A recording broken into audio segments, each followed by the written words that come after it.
বাইরে ভাই, আশ্বিন মাসে দুর্গা পুজো, ঘরে ঘরে নেয় গো নতুন জামা।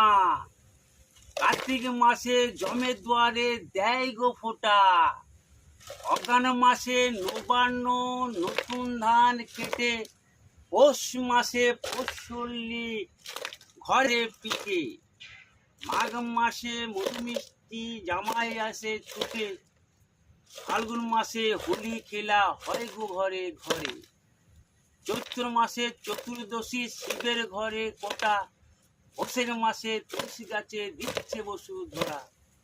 জ্যৈষ্ঠ মাসের পাকা আম, ওই কোথাটায় বড়। আষাঢ় মাসে রথযাত্রা, লোক হয়েছে জড়ো। শ্রাবণ মাসের খই দই খায় মনসা বুড়ি। ভাদর মাসের পাকা তাল দেয় গোড়াগুড়ি। আমার গুরুর নামে অশেষ